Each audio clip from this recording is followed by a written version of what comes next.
Tourism പൊതുമരാമത്ത് വകുപ്പ് മന്ത്രി PA മുഹമ്മദ് റിയാസ് ഉദ്ഘാടനം ചെയ്ത ഹോസ്ദുർഗിലെ കൈറ്റ് ബീച്ച് പാർക്ക് നാശത്തിന്റെ വക്കിൽ. കോടികൾ ചെലവിട്ട് നിർമ്മിച്ച പാർക്ക് ആരും തിരിഞ്ഞു നോക്കാത്ത അവസ്ഥയിലാണ്. മയക്കുമരുന്ന് മാഫിയയുടെ ഇടത്താവളമായി പാർക്ക് ഇന്ന് മാറിക്കഴിഞ്ഞു. സംസ്ഥാന ടൂറിസം വകുപ്പ് 1.25 കോടി രൂപ ചെലവഴിച്ചാണ് ഹോസ്ദുർഗിലെ കൈറ്റ് ബീച്ച് പാർക്ക് നിർമ്മിച്ചത്. ജില്ലയിലെ തീരദേശ മേഖലയിലേക്ക് സഞ്ചാരികളെ ആകർഷിക്കുകയായിരുന്നു ടൂറിസം വകുപ്പിൻ്റെ പ്രധാന ലക്ഷ്യം.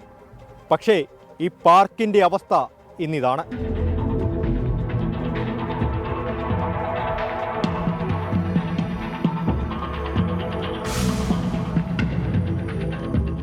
ജില്ലയിലെ ടൂറിസം വികസനത്തിൻ്റെ ഭാഗമായി ടൂറിസം പൊതുമരാമത്ത് മന്ത്രി PA മുഹമ്മദ് റിയാസാണ് കൈറ്റ് ബീച്ച് പാർക്ക് ഉദ്ഘാടനം ചെയ്തത്.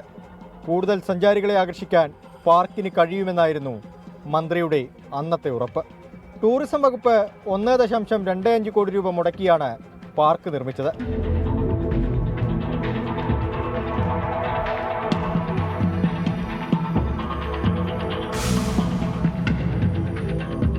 പക്ഷേ പാർക്കിൻ്റെ ഇന്നത്തെ അവസ്ഥ ഇതാണ്. തെരുവ് നായ്ക്കളുടെ വിഹാര കേന്ദ്രമായി കൈറ്റ് ബീച്ച് പാർക്ക് മാറി. ഉദ്ഘാടന ശേഷം കുറച്ചുനാൾ മാത്രം പ്രവർത്തിപ്പിച്ച പാർക്കിലെ കടകൾ പിന്നീട് അടച്ചുപൂട്ടി. BRDCയിലും ജില്ലാ ടൂറിസം വകുപ്പിലും കാഞ്ഞങ്ങാട് മുനിസിപ്പാലിറ്റിയിലും ഇതേക്കുറിച്ച് അന്വേഷിച്ചാലും ആർക്കും കൃത്യമായ മറുപടിയില്ല. രാത്രി ആയിക്കഴിഞ്ഞാൽ കൂരാകൂരിട്ടാണ്. ഇവിടെ സ്ഥാപിച്ചിട്ടുള്ളത് മുഴുവൻ സോളാർ ലൈറ്റുകളാണ്. ഒരു ലൈറ്റ് പോലും ഇതിൻ്റെ അകത്ത് കത്തുന്നില്ല. നഗരസഭയോട് ചോദിക്കുമ്പോൾ ഞങ്ങളുടേതല്ല, ടൂറിസം വകുപ്പിൻ്റെ മേധാവികളോട് സംസാരിക്കുമ്പോൾ ഞങ്ങൾ ചെയ്യേണ്ടതെല്ലാം ചെയ്തിട്ടുണ്ട് എന്നാണ് അറിയാൻ കഴിഞ്ഞത്.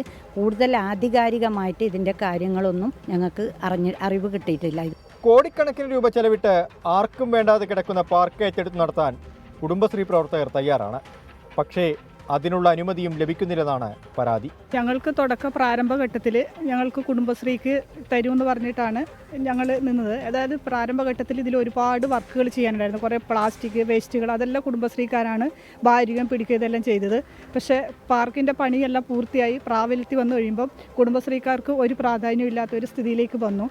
കുട്ടികൾക്കുള്ള കളിസ്ഥലം, ഫുഡ് കോർട്ട്, ഭിന്നശേഷി സൗഹൃദ ശുചിമുറികൾ, ഇരിപ്പിടങ്ങൾ, സെൽഫി പോയിന്റുകൾ, സുവനീർ ഷോപ്പ് എന്നിവ പാർക്കിലുണ്ട്. എന്നാൽ ശുചിമുറികൾ ഉൾപ്പെടെ അടച്ചുപൂട്ടിയ നിലയിലാണ്.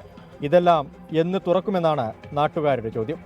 സായാഹ്നങ്ങൾ ആസ്വദിക്കാനും സൂര്യാസ്തമയം കാണാനുമായി നിരവധി സഞ്ചാരികൾ ഇവിടേക്ക് എത്തുന്നുണ്ട്. പക്ഷേ അവരെ സ്വീകരിക്കാനൊരുക്കിയ പാർക്ക് മയക്കുമരുന്ന് മാഫിയയുടെ ഇടത്താവളമായി മാറിയിരിക്കുന്നു. സംസ്ഥാന ഖജനാവിനുണ്ടാക്കിയ നഷ്ടത്തിന് മറുപടി പറയേണ്ടത് ജില്ലാ ടൂറിസം വകുപ്പാണ്. രജീഷ് കരിവള്ളൂരിനൊപ്പം അരുൺ പാറക്കൽ, 24 കാസർഗോഡ്. പൊതുജനം കഴുതയല്ല സാർ. നേരത്തെ നമ്മൾ റാന്നിയിലെ ബെപ്കോ ഔട്ട്ലെറ്റിനെ പറ്റി റിപ്പോർട്ട് നൽകിയപ്പോൾ അതിൽ CMS കോളേജ് എന്നാണ് പറഞ്ഞത്. അപ്പോൾ പ്രേക്ഷകരിൽ ചിലർ ചോദിക്കുന്നുണ്ട്, രാജൻ മാത്യു ചോദിക്കുന്നുണ്ട്, ഈ റാന്നിയിൽ CMS കോളേജ് എവിടെയാണെന്ന്. റാന്നിയിൽ CMS കോളേജ് അല്ലായിരുന്നു, അത് സെൻറ് തോമസ് കോളേജാണ്. നമ്മൾ റിപ്പോർട്ടിൽ CMS കോളേജ് എന്ന് വന്നതാണ്, അത് ഒരു പിഴവാണ്. സെൻറ് തോമസ് കോളേജാണ് ആ ബെപ്കോ ഔട്ട്ലെറ്റിന് സമീപത്തുള്ളത്. സെൻറ് തോമസ് കോളേജാണ്. അത് ചൂണ്ടിക്കാട്ടിയതിന് നന്ദി. നമ്മൾ ക്രോസ് ചെക്ക് ചെയ്തപ്പോഴാണ് ചെറിയ പിശക് സംഭവിച്ച കാര്യം കണ്ടെത്തിയത്. ഈ രവികുമാർ ചോദിക്കുകയാണ്, ക്രിസ്മസ് ന്യൂ ഇയർ പ്രമാണിച്ച് നാട്ടിൽ വ്യാജമദ്യം ഇറങ്ങാൻ സാധ്യതയുണ്ടോ? നമ്മളുടെ നാട്ടിലെ ഈ ഉത്സവകാലങ്ങളൊക്കെ ആ സമയത്തൊക്കെ വ്യാജമദ്യ ഭീഷണിയുണ്ട്. അത് തടയാൻ, അത് പ്രതിരോധിക്കാൻ എക്സൈസും പോലീസും ഒക്കെ സംയുക്തമായ പരിശോധനയും നടത്തുന്നുണ്ട്. ഈ ക്രിസ്മസ് ന്യൂ ഇയർ കാലത്തും ഉറപ്പായും അത്തരം പരിശോധനകൾ ഉണ്ടാകും. ഇനി നമ്മൾ ഇപ്പോൾ കണ്ട റിപ്പോർട്ടിലെ ചില പ്രതികരണങ്ങളിലേക്ക്. കൂടുതൽ സഞ്ചാരികളെ അവിടെ ആകർഷിക്കാൻ കഴിയുമെന്ന പ്രതീക്ഷയിലാണ് ബീച്ച് പാർക്ക് നാടിന് സമർപ്പിച്ചത്. ഏതാണ്ട് 1.5 കോടി രൂപ മുതൽ മുടക്കിയാണ് ആ പാർക്ക് അവിടെ സ്ഥാപിച്ചത്. അത് നാശത്തിന്റെ വക്കിലാണ് ഇപ്പോൾ. കുടുംബശ്രീ പ്രവർത്തകർ ആ പാർക്ക് ഏറ്റെടുത്ത് നടത്താം എന്ന് അറിയിച്ചിട്ടുണ്ട്. അവരതിന് തയ്യാറാണ് എന്നും അറിയിച്ചു. പക്ഷേ ഇതുവരെ അതിന് അനുമതി കിട്ടിയിട്ടില്ല. ചില പ്രതികരണങ്ങൾ കൂടി കാണും. ഇപ്പോൾ ആൾക്കാർ വരാറില്ല, കാരണം ഇവിടെ വരാനുള്ള സൗകര്യമില്ല. കാരണം പട്ടികളും അതേപോലെ തന്നെ ഇപ്പോൾ ഒരു ടോയ്ലറ്റ് സംവിധാനമുണ്ട്. ടോയ്ലറ്റ് സംവിധാനത്തിന് ഉപയോഗിക്കാൻ വേണ്ടി പറ്റുന്നില്ല, കാരണം ടോയ്ലറ്റൊക്കെ ക്ലോസ് ചെയ്തിട്ടുള്ളത്. ടോയ്ലറ്റ് പൂട്ടിയിട്ടാണുള്ളത്. വരുന്ന പൊതുജനങ്ങൾക്ക് അത്യാവശ്യ കാര്യങ്ങൾ പോലും നിർവഹിക്കാൻ വേണ്ടി പോലും സൗകര്യമില്ല.